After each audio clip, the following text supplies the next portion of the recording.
Endometriosis R chocolate cyst அப்படின்னா என்ன? ஏன் அதுக்கு சாக்லேட் சிஸ்ட்னு பேர் வந்துச்சு?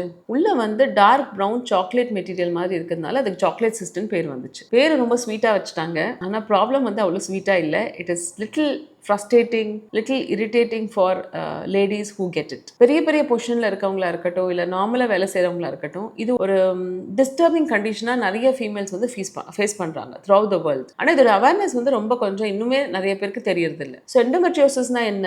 எண்டோமெட்ரியம்னா எங்க இருக்கு? யுட்ரஸோட லைனிங் பேரு எண்டோமெட்ரியம். யுட்ரஸ்ல மாசம் மாசம் நம்மளுக்கு வளர்ந்து அதுல கன்சீவ் ஆகலன்னா வெளியில வரதுக்கு பேரு மென்ஸ்ட்ரல் பிளட். அது எங்கேருந்து வருது? எண்டோமெட்ரியம்ல இருந்து வருது. இதுதான் எண்டோமெட்ரியம். இந்த எண்டோமெட்ரியல் டிஷ்யூஸ் வந்து யுட்ரஸ்குள்ள தான் இருக்கணும். ஆனா அது யுட்ரஸ்குள்ள இல்லாம ஓவரியிலயோ இல்ல வயிற்றுல வேற இடங்கள்லயோ இருக்கிறதுக்கு பேரு எண்டோமெட்ரியோசிஸ். இது காமனா யுட்ரஸ்ல இருக்கிற எண்டோமெட்ரியம் வேற எங்க ஜாஸ்தியா வருதுன்னு பாத்தீங்கன்னா ஓவரியில வருது. ஸோ ஓவரியில இருக்கிறதுக்கு பேரு சாக்லேட் சிஸ்ட்னு சொல்றோம், ஆர் எண்டோமெட்ரியோட்டிக் சிஸ்ட்னு சொல்றோம். ஸோ இந்த எண்டோமெட்ரியோட்டிக் சிஸ்ட் அது பாட்டு இருந்துட்டு போகுது, அதுக்கு ஏன் பயப்படணும் அப்படின்னு கேட்டீங்கன்னா, இது உங்களுக்கு வலியை ப்ரொடியூஸ் பண்ணலாம். இது நம்மளுக்கு குழந்தை பெற்றுக்கிறதுக்கு ஒரு தடையா இருக்கலாம். இதனால டியூப்ல அடைப்பு வர்றது, ஹைட்ரோசால்ஃபிங்ஸ் வர்றது, கன்சீவ் ஆகுது டிலே ஆகுறது, இந்த மாதிரி இஷ்யூஸ் வரலாம். ஸோ ஒரு பெயின்காகவும் கன்சீவ் ஆகிறதுக்கு டிலே ஆகுமோ அப்படின்றதுக்காகவும், இது ரொம்ப பெருசாக ஆக அது பிரச்சனை ஆகுமோ அப்படின்றதுக்காக தான் நம்ம பயப்படுறோம். பெயினே இல்லை, 2 குழந்தை பிறந்துடுச்சு, எந்த பிரச்சனையும் இல்லை, அப்போ நான் பயப்படணுமா அப்படின்னு கேட்டிங்கன்னா,